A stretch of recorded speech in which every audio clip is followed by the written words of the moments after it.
नमस्कार। आज मैं आपसे एक बहुत ही ज़रूरी विषय पर बात करने जा रही हूँ। Which questions to ask the husband in a divorce case so that you can get favorable orders? जब भी डिवोर्स प्रोसीडिंग्स शुरू होते हैं तो दोनों पार्टियों के पास बहुत सारे सवाल होते हैं। खास तौर पर किस तरह के सवाल पूछे जाएं और किस प्रकार की लीगल स्ट्रैटेजी बनाई जाए जिससे कोर्ट में आपका पक्ष मजबूत हो सके। सबसे पहले आपको अपने पति से उनकी तरफ से मैरिज टाइमलाइन के बारे में पूछना चाहिए। डिवोर्स में सबसे ज़्यादा विवाद अक्सर संपत्ति और पैसों को लेकर होता है।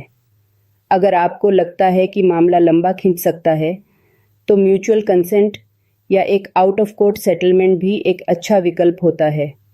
यदि आपके बच्चे हैं तो इन सवालों को ज़रूर शामिल कीजिए। शादी में बेवफाई या हिंसा जैसी बातें कई बार एलिमोनी और मेंटेनेंस के दावों को प्रभावित करती हैं। भारत में दहेज की मांग और उससे जुड़े अत्याचार की घटनाएं आम हैं। अगर ऐसी कोई बात हुई है, अक्सर ऐसा होता है कि डिवोर्स प्रोसीडिंग के साथ साथ दूसरी लीगल कंप्लेंट्स या नोटिसेस भी चल रही होती हैं। आज मैं आपको एक स्ट्रक्चर्ड अप्रोच देने वाली हूँ जिसमें हम देखेंगे कि कौन कौन से सवाल आपको अपने पति से पूछने चाहिए और उनके पीछे की लीगल इंटेंशन क्या है। चलिए, आप और आपकी पत्नी ने शादी कब और कहाँ की थी? अब इस सवाल को पूछने का रीज़न ये है कि मैरिज की वैलिडिटी एस्टैब्लिश हो सके और सही जुरिस्डिक्शन तय किया जा सके। आप दोनों कितने समय तक साथ रहे और कब से अलग रहना शुरू किया? अब इस सवाल को पूछने का रीज़न ये है कि आपकी सेपरेशन टाइमलाइन पता चल सके, जो मेंटेनेंस या एलिमोनी के दावों को प्रभावित करेगी। अलग होने के बाद क्या आपने अपनी पत्नी को किसी भी रूप में फाइनेंशियल सपोर्ट दिया?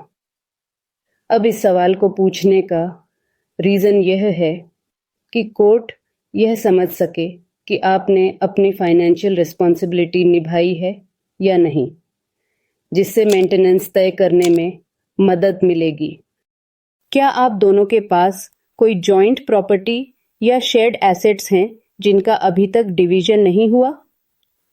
अब इस सवाल को पूछने का रीज़न ये है कि मैरिटल एसेट्स की पहचान हो सके और उनका सही तरीके से इक्विटेबल डिवीजन हो पाए। क्या आपने या आपके परिवार ने कभी आपकी पत्नी से दहेज या अतिरिक्त धनराशि की मांग की? अब इस सवाल को पूछने का रीज़न यह है कि अगर दहेज मांग हुई है तो यह हैरेसमेंट या क्रुएल्टी को साबित कर सकता है, जो केस पर बड़ा असर डालता है। शादी के दौरान क्या आपके किसी एक्स्ट्रा मैरिटल अफेयर में शामिल होने की जानकारी है? अब इस सवाल को पूछने का रीज़न यह है कि अगर इनफिडेलिटी हुई है तो यह डिवोर्स ग्राउंड्स और एलिमोनी के दावों को प्रभावित कर सकती है। क्या आपने या आपके परिवार ने आपकी पत्नी के साथ कभी शारीरिक या मानसिक प्रताड़ना की? अब इस सवाल को पूछने का रीज़न यह है कि डोमेस्टिक वायलेंस या क्रूअल्टी का मुद्दा सामने आ सके, जो मेंटेनेंस और लीगल रिलीफ बढ़ा सकता है।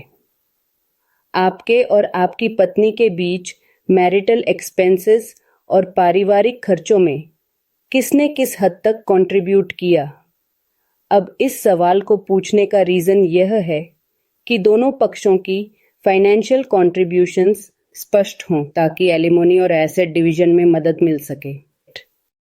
क्या आपके परिवार ने आपकी पत्नी पर कभी धर्म परिवर्तन या किसी अन्य तरह का अनचाहा दबाव डाला? अब इस सवाल को पूछने का रीज़न यह है कि अगर रिलीजियस कोएर्शन हुई है तो यह भी मेंटल हरासमेंट का एक रूप माना जाता है।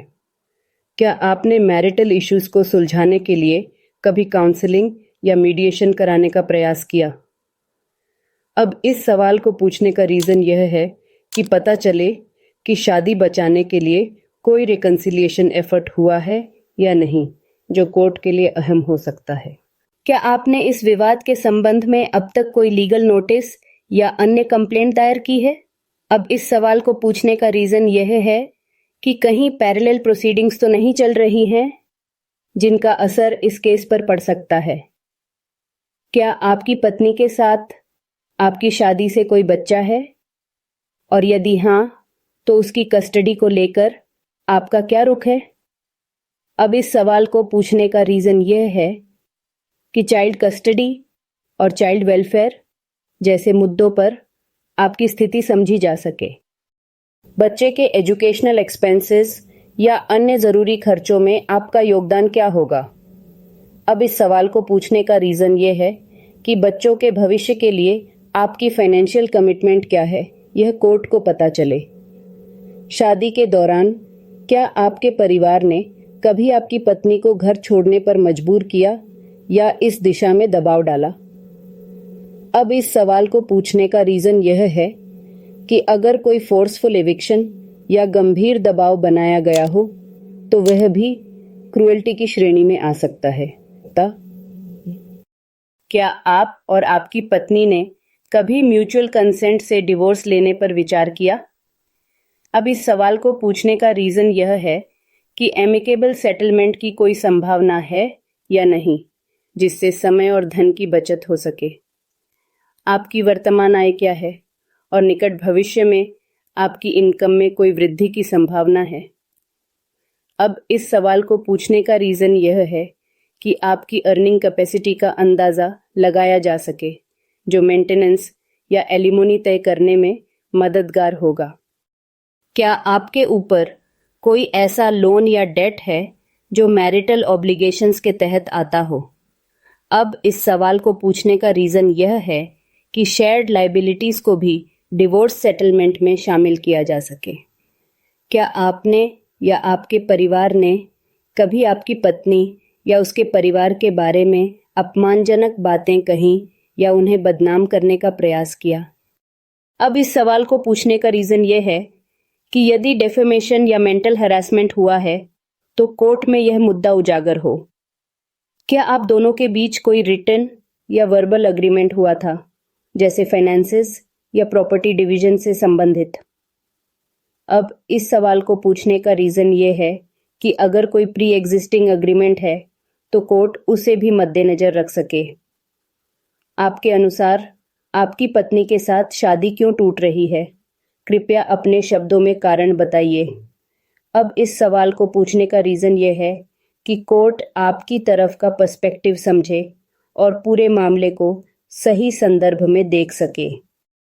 क्या आप किसी सेटलमेंट या नेगोशिएशन के लिए तैयार हैं ताकि यह मामला जल्दी सुलझ सके? अब इस सवाल को पूछने का रीज़न यह है कि आपसी सहमति, म्यूचुअल सेटलमेंट या मीडिएशन की संभावना को जांचा जाए, जो केस को जल्दी और कम खर्च में सुलझा सकती है। ये क्वेश्चंस किसी भी रूप में स्थायी या अंतिम नहीं हैं। They are ever evolving and will change based on the specific facts and details of each case. हर मामले की परिस्थितियां अलग होती हैं और उसी आधार पर नए सवाल या स्पष्टीकरण कोर्ट्स में पूछे या मांगे जा सकते हैं। अब सवाल ये उठता है कि इन सारे सवालों को कब और कैसे पूछा जाए। मेरा सुझाव है, सबसे पहले अपने लॉयर के साथ एक विस्तार से डिस्कशन करके इन सभी सवालों की एक सूची तैयार कर लीजिए।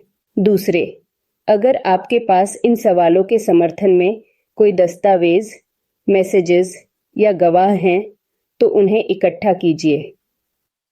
तीसरे, जब कोर्ट में जिरह क्रॉस एग्जामिनेशन हो तब इन सवालों को उचित क्रम में पूछा जाना चाहिए ताकि पति की जवाबदेही सही तरीके से तय हो सके।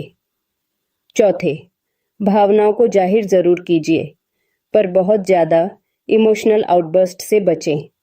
कोर्ट ठोस सबूत और तार्किक जवाबों पर ज़्यादा ध्यान देता है।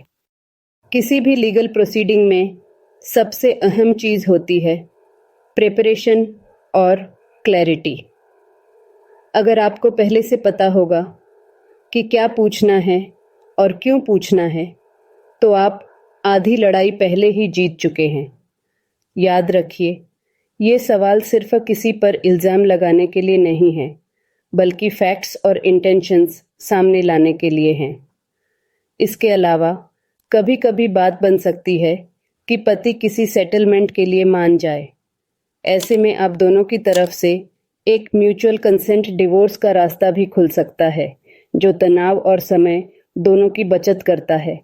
लेकिन अगर पति सहयोग नहीं कर रहा है, तो आपको इन सवालों के जवाबों के आधार पर एक मजबूत लीगल केस बनाना होगा। मैं उम्मीद करती हूँ कि इस वीडियो से आपको एक साफ रोड मैप मिला होगा कि कैसे आप पति से ये सवाल पूछकर अपना पक्ष मजबूत बना सकती हैं।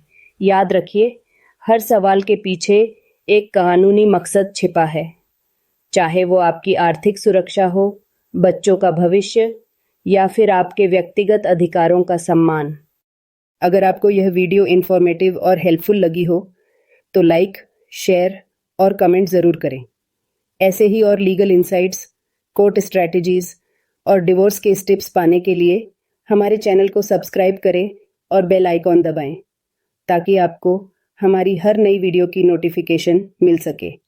अगर आपके कोई स्पेसिफिक लीगल क्वेश्चंस हैं या आप किसी और लीगल टॉपिक पर वीडियो देखना चाहते हैं, तो हमें कमेंट्स में बताना ना भूलें। धन्यवाद। मिलते हैं अगली वीडियो में एक नए और महत्वपूर्ण लीगल टॉपिक के साथ।